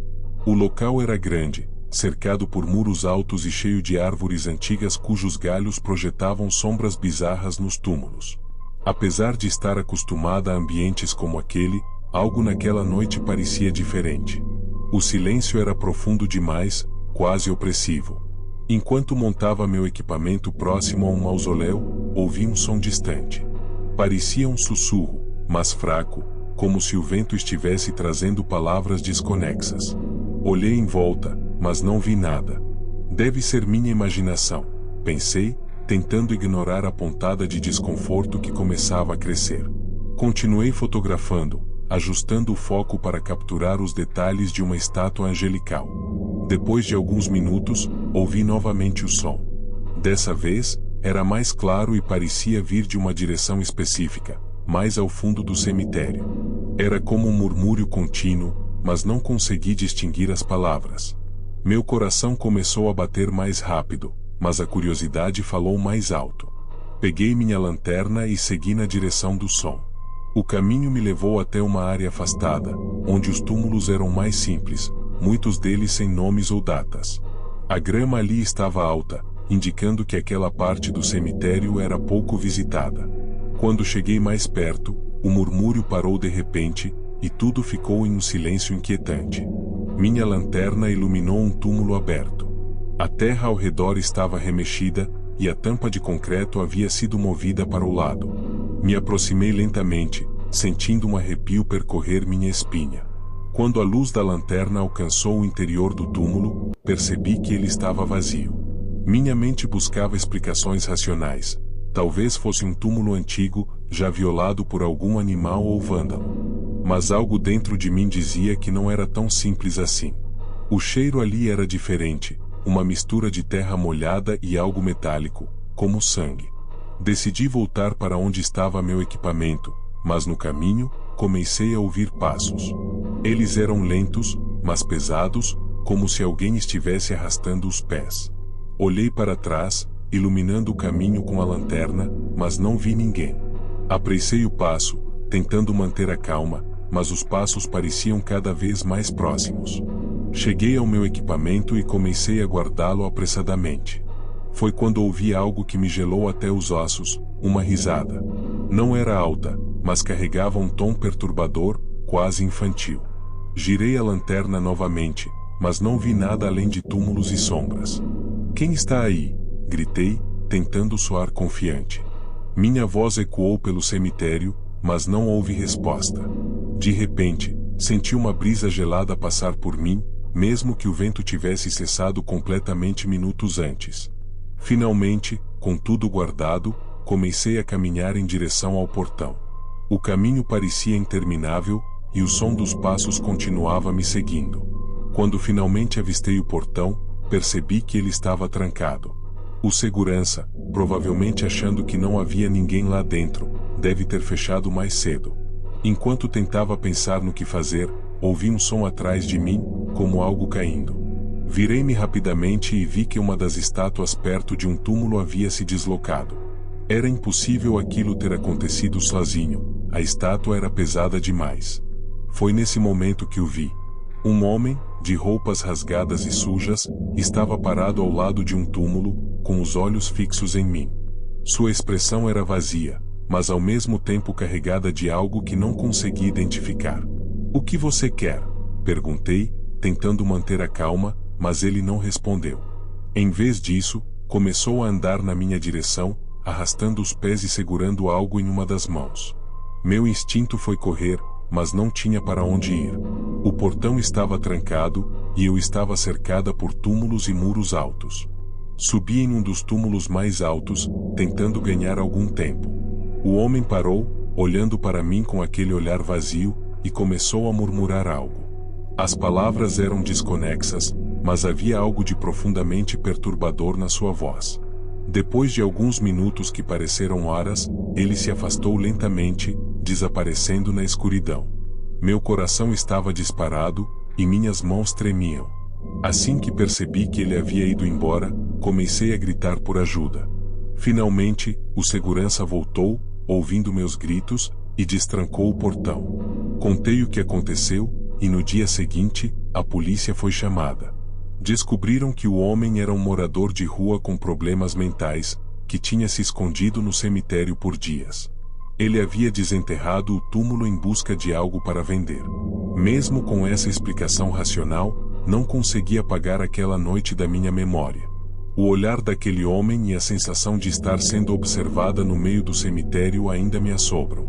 Desde então, nunca mais entrei no cemitério à noite, e sempre que olho para minhas fotos daquela noite, sinto que há algo ali, algo que não consigo explicar.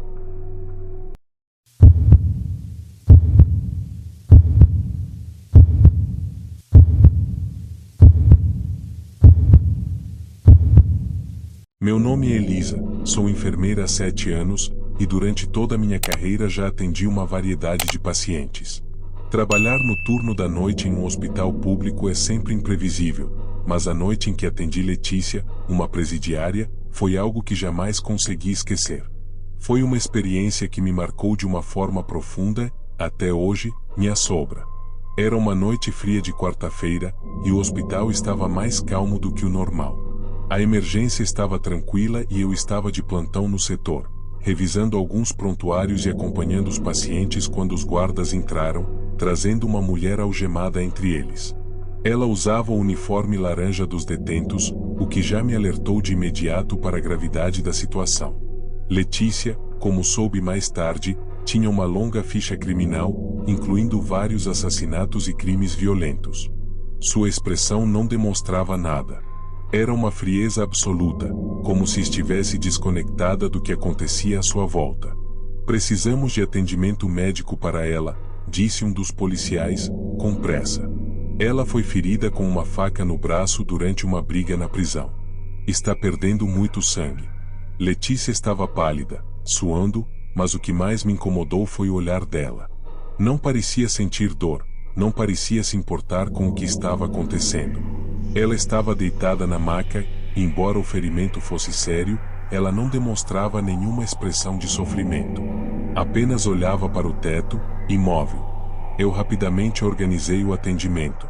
A facada no braço dela estava sangrando, mas não atingiu artérias ou veias principais, o que era um alívio. Apesar de tudo, ela parecia estar em choque, mas sem demonstrar medo ou dor. Ao fazer o curativo, tentei conversar com ela para entender mais sobre o que tinha acontecido, mas suas respostas eram curtas e frias.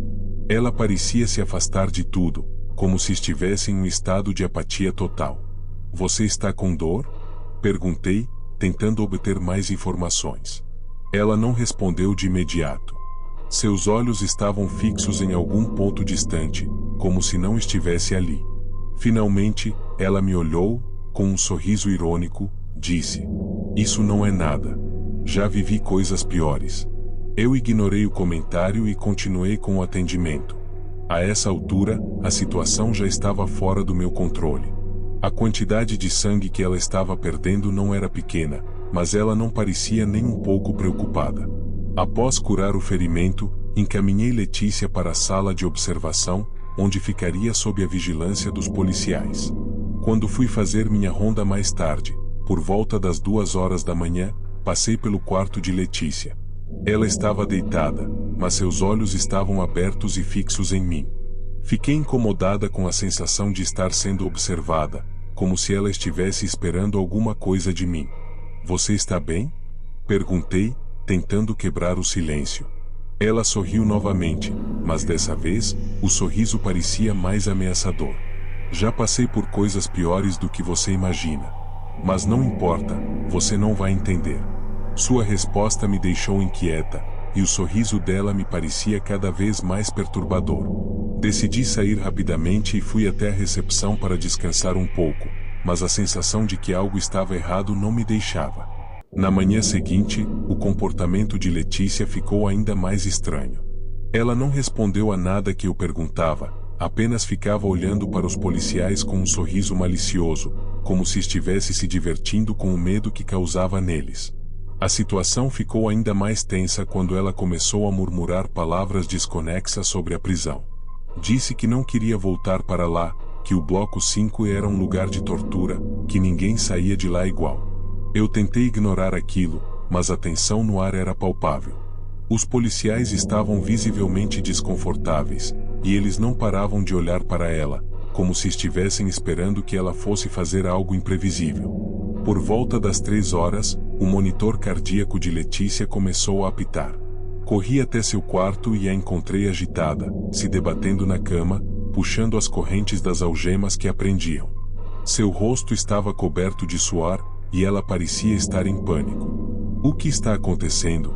Perguntei, tentando acalmá-la. Ela me olhou com os olhos arregalados e, pela primeira vez, vi medo em seu olhar. "Eles vão me matar. Eles sabem onde estou, não vou sair viva dessa." Aquela frase me deixou tensa. Ela estava delirando ou realmente acreditava no que estava dizendo? Eu não sabia.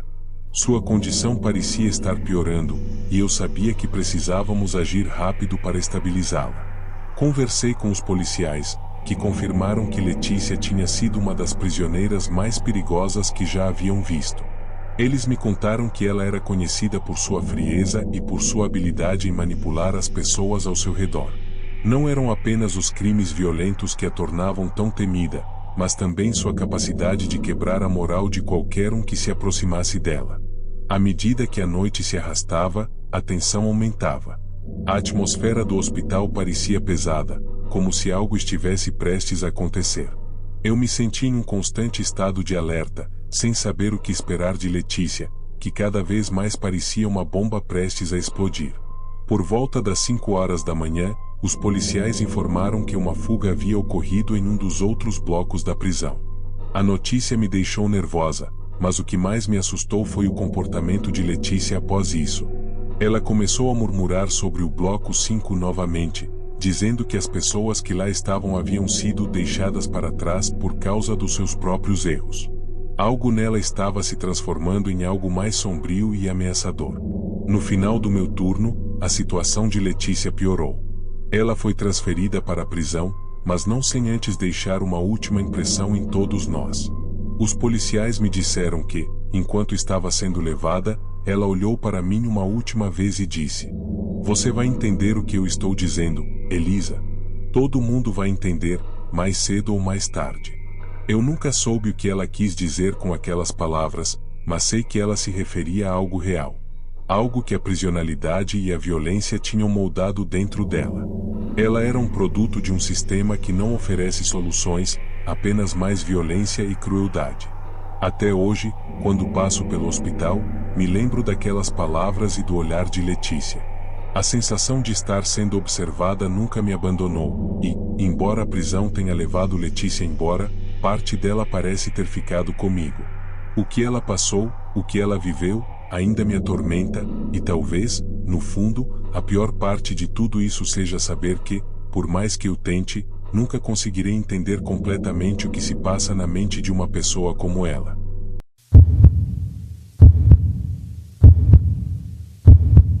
Meu nome é Beatriz e sou enfermeira há 7 anos. Trabalhei em diversos hospitais e já vivi situações que testaram todos os meus limites. Mas nenhuma experiência, por mais difícil que tenha sido, chegou perto do que vivi no meu antigo trabalho, durante um turno que mudou para sempre a maneira como vejo minha profissão e a vida. Naquela época, eu fazia plantões noturnos em um hospital de médio porte. Era uma rotina cansativa, mas eu gostava do trabalho. Naquela noite específica, eu estava cobrindo a ala cirúrgica.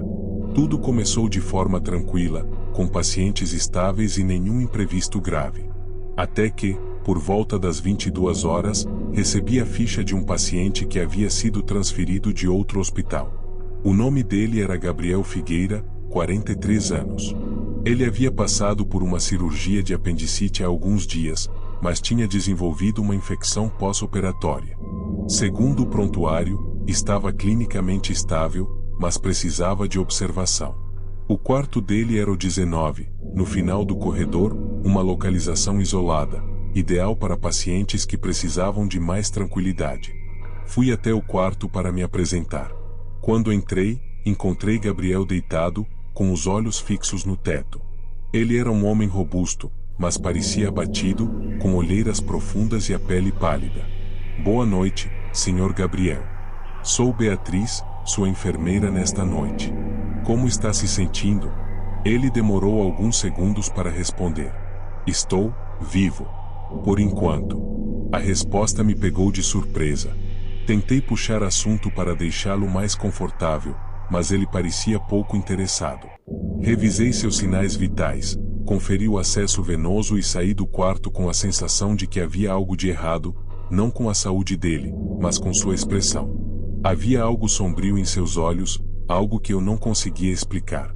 À medida que a noite avançava, o hospital ficou cada vez mais silencioso. Por volta da meia-noite, enquanto revisava prontuários no posto, ouvi um som vindo do corredor. Não era incomum ouvir passos ou o rangido de maçãs sendo movidas, mas esse som era diferente.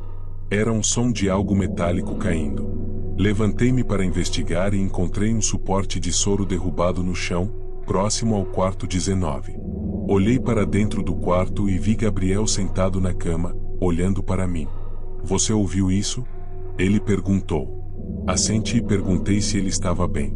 Ele não respondeu diretamente, apenas desviou o olhar e murmurou algo que não consegui entender.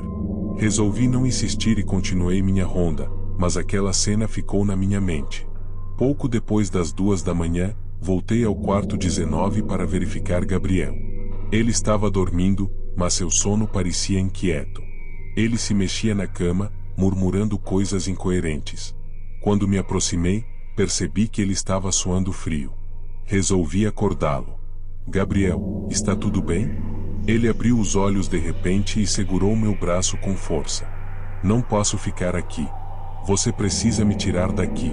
Tentei acalmá-lo, mas ele estava claramente em pânico. Perguntei por que ele estava tão nervoso, mas ele evitava responder. Apenas repetia que precisava sair do hospital, que algo estava errado.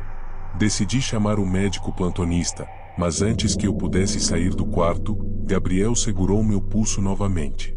Você não entende, ele disse. Eu fiz algo. E agora, não importa onde eu esteja, vou pagar por isso. Aquilo me deixou sem palavras. Perguntei o que ele queria dizer, mas ele não explicou. Por volta das 3 da manhã, enquanto terminava de atualizar alguns relatórios, ouvi um barulho seco vindo do quarto 19. Corri até lá e encontrei Gabriel de pé ao lado da cama, com o olhar fixo na parede. Gabriel, o que está fazendo? Volte para a cama, eu disse, tentando parecer firme. Ele virou-se lentamente para mim. Sua expressão era apática, quase como se ele não estivesse ali. Você não pode me salvar. Antes que eu pudesse reagir, ele arrancou o acesso venoso do braço, fazendo o sangue escorrer pelo chão, e tentou sair do quarto. Consegui segurá-lo com a ajuda de um auxiliar, mas ele resistiu violentamente, gritando coisas que eu não conseguia entender completamente. Após sedá-lo e estabilizá-lo novamente, fui investigar mais sobre seu histórico. Liguei para o hospital de onde ele havia sido transferido, e depois de muita insistência, consegui falar com uma das enfermeiras que o atendia. Ela hesitou antes de falar, mas acabou me contando que Gabriel estava envolvido em um acidente de trânsito meses antes. Ele dirigia bêbado e colidiu com outro veículo, matando uma família inteira. Desde então, ele sofria de episódios de paranoia e insônia severa. Relatava sentir-se observado, mesmo estando sozinho.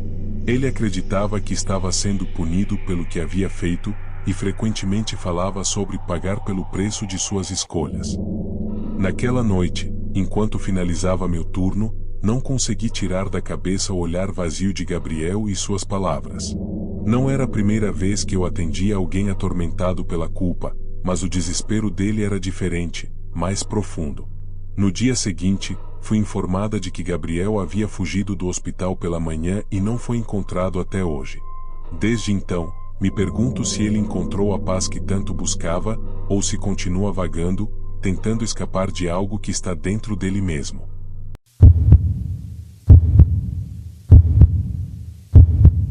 Meu nome é Felipe, sou enfermeiro há 4 anos. Durante esse tempo, já vivenciei todo tipo de situação. Emergências caóticas, pacientes que sobreviveram contra todas as probabilidades e outros que se foram apesar de todos os nossos esforços. Mas nada, absolutamente nada, me preparou para o que vivi naquela noite. Eu trabalhava no turno da noite em um hospital geral, em uma ala mista de internação. Era um setor relativamente tranquilo, com pacientes que estavam se recuperando de cirurgias ou aguardando exames mais complexos. Naquela noite, eu estava cobrindo um plantão extra. Meu colega Jonas havia faltado, e isso me deixou responsável por mais pacientes do que o habitual. Apesar disso, comecei a noite confiante. O silêncio do hospital ajudava a manter o ritmo calmo, e eu tinha tudo sob controle até que a ficha de uma nova paciente chegou. Seu nome era Marta Ribeiro, 29 anos. Ela havia sido transferida de outro hospital, onde tinha ficado internada por problemas respiratórios associados a uma intoxicação. Não havia muitos detalhes sobre o que causou a intoxicação, apenas que ela estava estável, mas precisava de observação contínua. Marta foi colocada no quarto 34, no final do corredor, um dos mais isolados da ala. Peguei o prontuário, organizei os suprimentos que levaria e fui até lá para me apresentar. Quando entrei no quarto, a primeira coisa que notei foi o silêncio. Marta estava sentada na cama, com o rosto parcialmente voltado para a janela. Seus cabelos negros estavam presos de forma descuidada, e havia algo nos seus olhos, um misto de cansaço e medo, talvez? Ela não tinha bagagem, objetos pessoais ou acompanhante. Era como se estivesse completamente sozinha no mundo. Boa noite, sou o enfermeiro Felipe. Estou aqui para ajudá-la no que precisar, disse, tentando soar acolhedor. Ela virou a cabeça lentamente para me olhar, mas não respondeu. Apenas assentiu com a cabeça. Observei os sinais vitais no monitor e conferi seus prontuários. Tudo parecia normal. Ainda assim, algo na atmosfera daquele quarto era perturbador. Eu já tinha atendido pacientes difíceis, mas Marta era diferente. Sua presença carregava um peso que eu não conseguia ignorar. Por volta das 23 horas, comecei minha ronda. O hospital estava mais quieto do que o normal, os corredores vazios, e os ruídos dos monitores e ventiladores pareciam mais altos do que nunca. Quando cheguei ao quarto 34, percebi que a porta estava entreaberta, embora eu tivesse certeza de tê-la fechado antes. Ao entrar, vi Marta acordada, sentada na cama. Seus olhos estavam fixos no monitor, mas ela parecia tensa, com os ombros encolhidos e as mãos apertando o lençol com força. "Está tudo bem, Marta?" perguntei, tentando demonstrar calma. Ela demorou alguns segundos para responder. Quando finalmente falou, sua voz era baixa e trêmula. O que acontece se alguém tentar me machucar aqui? A pergunta me pegou de surpresa. O que ela queria dizer com aquilo? Respondi que o hospital era um lugar seguro, que estávamos ali para protegê-la e que nada de ruim aconteceria. Mas ela não parecia convencida. Antes que eu pudesse perguntar mais alguma coisa, ela sussurrou: "Ele está aqui." Um arrepio percorreu minha espinha. Tentei manter a compostura e perguntei quem estava ali, mas Marta apenas apontou para o canto do quarto, onde havia uma cadeira. Estava vazia, mas a intensidade no olhar dela era desconcertante. Pouco depois da meia-noite, enquanto verificava os relatórios no posto, ouvi um som alto no corredor, algo metálico caindo. Corri para verificar e encontrei um carrinho de suprimentos derrubado, com seringas, luvas e medicamentos espalhados pelo chão. Olhei ao redor, mas o corredor estava vazio. Enquanto recolhia os objetos, ouvi passos leves vindo na direção do quarto 34.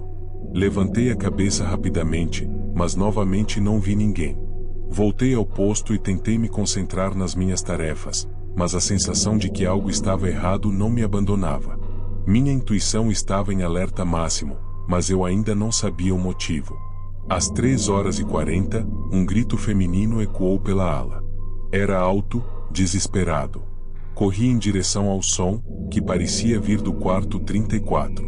Quando entrei, encontrei Marta no chão, com as mãos cobrindo o rosto. Ela tremia incontrolavelmente, e lágrimas escorriam pelo seu rosto. Ele tentou me pegar. Ela gritou. A ajudei a voltar para a cama e perguntei o que havia acontecido. Marta não conseguiu explicar. Tudo o que disse foi: "Eu não quero morrer aqui."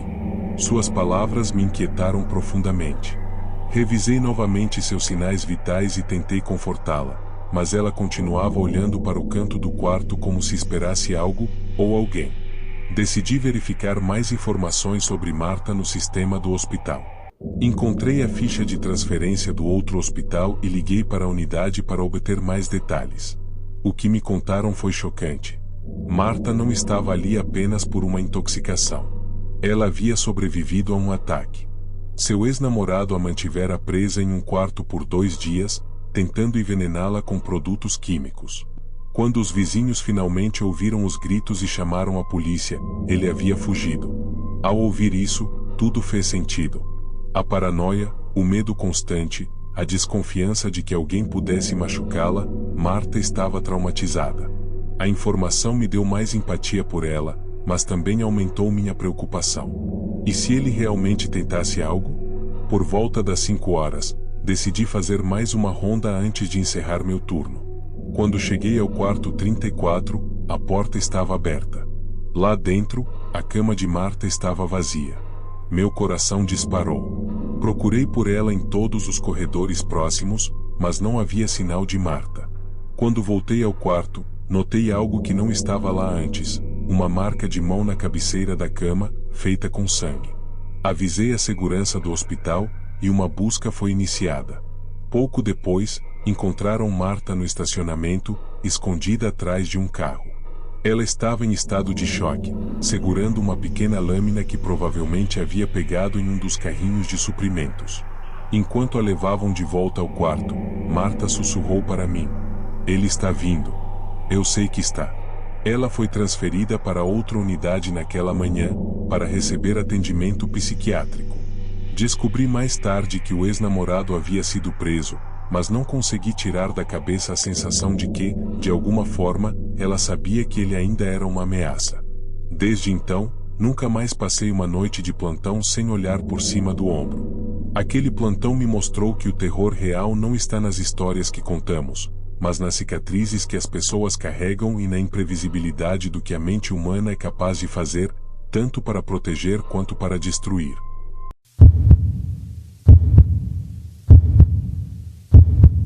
Boa noite a todos. Vou contar meu relato para vocês através do e-mail do canal. Meu nome é Ana Clara, sou enfermeira há 12 anos, e durante minha carreira, já presenciei tragédias, milagres e situações que testaram meus limites físicos e emocionais. No entanto, nada me preparou para aquela noite. Esse não é um relato que compartilho com facilidade, mas talvez contar ajude a aliviar o peso que carrego desde então. Era uma sexta-feira, noite de plantão na ala de cuidados paliativos de um hospital público. O setor era silencioso, melancólico, e frequentemente nos lembrava da fragilidade da vida. Pacientes ali estavam em seus momentos finais, recebendo tratamento para aliviar a dor e garantir algum conforto. Dividi o plantão com Juliana, uma enfermeira recém-formada, e Marcos, um técnico de enfermagem experiente e sempre disposto a ajudar. A equipe médica ficava em outro andar, e contávamos com um botão de emergência para situações graves. O ambiente era calmo, como de costume, mas havia algo naquela noite que parecia diferente.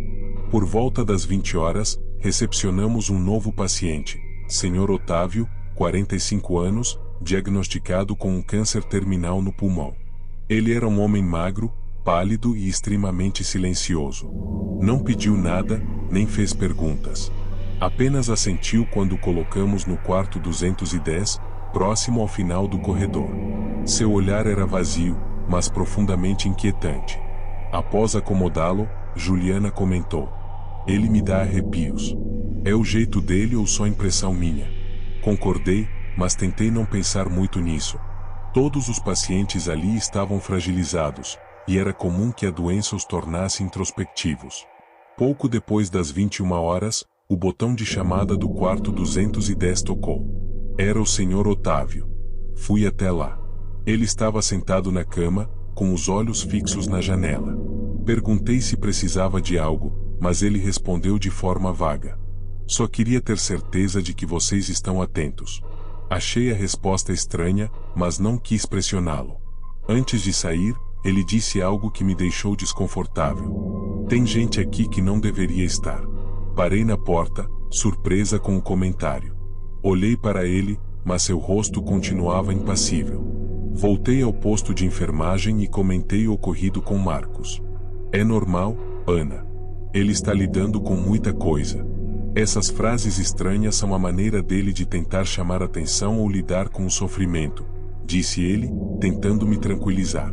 Às 22 horas, o monitor do quarto 210 começou a apitar. Era o sinal de que algo estava errado. Corri para o quarto, esperando encontrar o Sr. Otávio em dificuldade respiratória.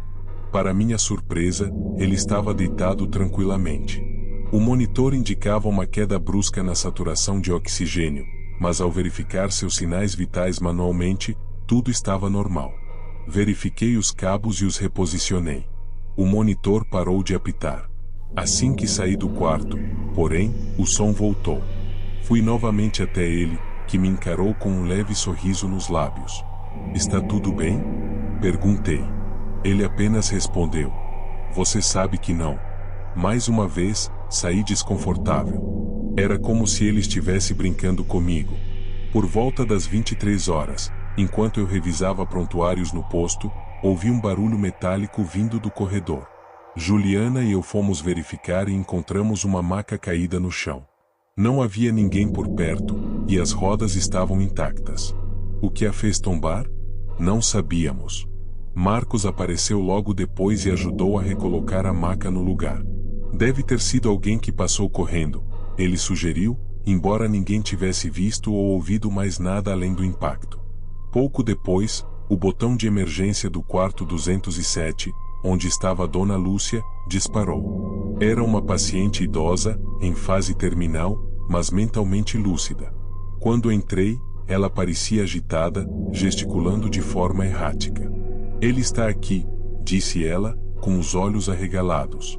"Quem, Dona Lúcia?" perguntei, tentando acalmá-la. "O homem do corredor. Ele fica observando." Olhei pela janela e pelo corredor, mas não havia ninguém. Era apenas o reflexo da luz fria do hospital nos pisos encerados. Dona Lúcia, porém, insistia. "Ele está esperando. Não é seguro." Saí do quarto com um nó no estômago. Meia-noite passou, e Marcos foi ao refeitório buscar café. Juliana e eu ficamos sozinhas no andar. Durante sua ausência, o monitor do 210 disparou novamente. Dessa vez, Juliana foi verificar. Após 15 minutos, ela ainda não havia voltado. Resolvi ir atrás dela. No quarto, encontrei o monitor desconectado e a cama vazia. Nem Juliana, nem o Sr. Otávio estavam lá. Procurei por ambos no corredor, mas o andar parecia deserto. Minha respiração acelerou quando percebi que a maca do 207, a mesma que havia caído antes, agora estava atravessada na porta de emergência, bloqueando a saída. Chamei Marcos pelo rádio, mas ele não respondeu.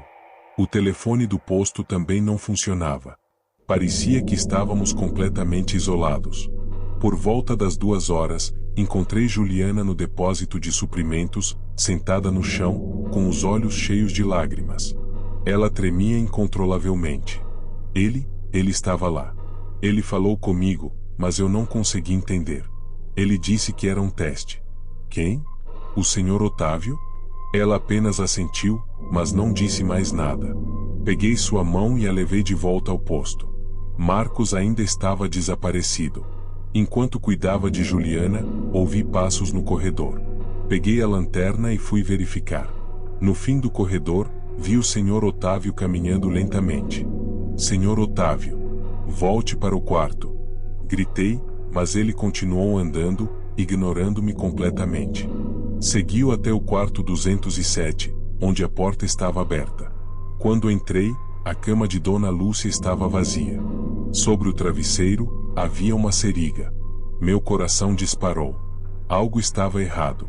Corri para verificar outros quartos e encontrei mais 2 camas vazias.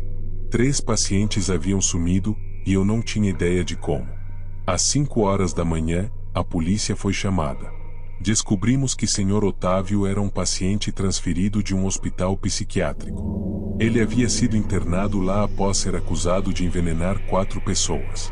Ninguém da administração do hospital nos informou sobre seu histórico. Os corpos de Dona Lúcia e dos outros 2 pacientes foram encontrados no depósito de resíduos hospitalares, com sinais de overdose de morfina. Marcos estava no mesmo local, desacordado, mas vivo. Sr. Otávio desapareceu. Nunca mais foi visto. Nunca voltei àquela ala. De vez em quando, acordo à noite com a sensação de que alguém está no meu quarto, observando-me, como Dona Lúcia descreveu. É irracional, eu sei, mas não consigo evitar.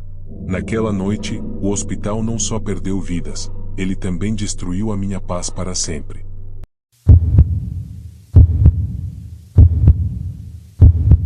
Meu nome é Ricardo, e sou enfermeiro há 15 anos. Durante minha carreira, lidei com situações que testaram minha paciência, meu estômago, muitas vezes, minha sanidade. Trabalhar em um hospital público é sinônimo de caos, cansaço extremo, às vezes, tragédias. Mas nada do que vivi antes ou depois daquele plantão me preparou para o que aconteceu naquela noite. Era uma sexta-feira à noite, e fui designado para o 3º andar, a ala de internação. Este setor costumava ser tranquilo, com pacientes em recuperação de cirurgias e tratamentos. Ao meu lado naquela noite estavam Sandra e Cláudio, 2 enfermeiros experientes e sempre bem-humorados, o que ajudava a tornar as horas menos arrastadas. O plantão começou como qualquer outro. Às 22 horas, Sandra desceu à farmácia no subsolo para buscar medicamentos. Cláudio e eu ficamos responsáveis pelo andar. Nada fora do normal. Por volta das 22h15, o monitor do quarto 308 disparou um alarme.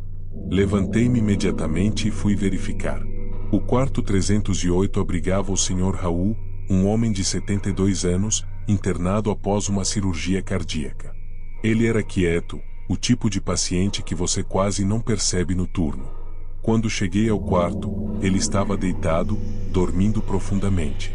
Olhei para o monitor, sinais vitais normais. Verifiquei os sensores, achando que poderiam estar mal colocados, mas tudo estava em ordem.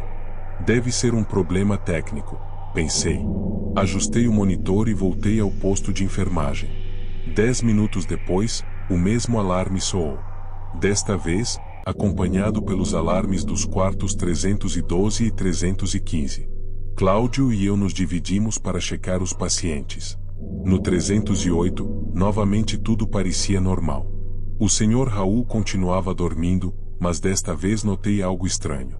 Ele murmurava algo, palavras desconexas, mas que consegui identificar ao me aproximar. Eles estão aqui, eles estão aqui. Meu coração acelerou. Perguntei se ele estava bem, mas ele não respondeu. Parecia estar em um sono profundo. Voltei para o posto com uma sensação desconfortável. Cláudio entrou logo depois, visivelmente abalado. Ricardo, tem algo estranho no 312. A paciente está com febre alta, mas não há sinal de infecção no prontuário. E ela disse que sentiu alguém tocando o braço dela enquanto dormia. Antes que eu pudesse responder, algo chamou nossa atenção. No computador, apareceu um aviso incomum: paciente em observação, quarto 314. O problema? O 314 estava vazio há semanas. A manutenção havia interditado o quarto após um vazamento, e ninguém deveria estar lá. Fui até a porta do 314 para verificar. Estava entreaberta, embora soubéssemos que deveria estar trancada.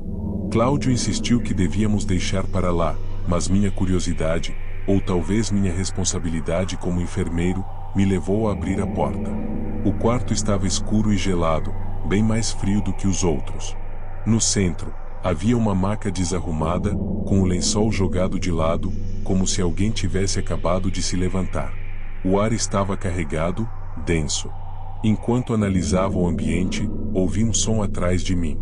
Eram passos no corredor. Virei-me rapidamente, mas não vi ninguém. Saí do quarto com o coração disparado, trancando a porta com força. Voltei ao posto e contei o que vi a Cláudio. Ele parecia tão assustado quanto eu, mas não tivemos muito tempo para pensar. Os alarmes começaram a disparar novamente, todos ao mesmo tempo. O som era ensurdecedor. Corremos para o 308, onde o monitor mostrava a arritmia. Mas, ao chegar lá, o Sr. Raul não estava na cama. Como ele saiu daqui? Cláudio perguntou, a voz trêmula. Procuramos pelo corredor, mas ele estava vazio. Quando chegamos perto do 314, vimos a porta aberta novamente. Desta vez, havia algo escrito na parede com uma substância vermelha. Vocês não deveriam estar aqui. Minha mente tentava encontrar explicações lógicas. Alguém estava brincando conosco? Algum paciente que conseguiu escapar? Mas isso não explicava os alarmes, os monitores, e muito menos o desaparecimento do Sr. Raul. De repente, ouvimos um grito vindo do 312. Corremos para lá. A paciente estava deitada na cama, tremendo, os olhos arregalados. Ele estava aqui, parado na porta, olhando para mim. Perguntamos quem ela tinha visto, mas ela apenas chorava, incapaz de descrever. Enquanto tentávamos acalmá-la, as luzes do quarto piscaram e apagaram. Ficamos no escuro por alguns segundos antes de a energia voltar. Quando olhei para a cama, a paciente estava inconsciente, mas sem explicação para o desmaio. Tentamos ligar para a segurança do hospital, mas as linhas telefônicas estavam mudas. O rádio também não funcionava. E Sandra, que deveria ter voltado há mais de meia hora, ainda não havia aparecido. Decidimos descer para procurar ajuda, mas o elevador não respondia. As escadas de emergência estavam trancadas, algo que nunca acontecia. Era como se estivéssemos presos naquele andar. Enquanto tentávamos entender o que fazer, ouvimos passos novamente.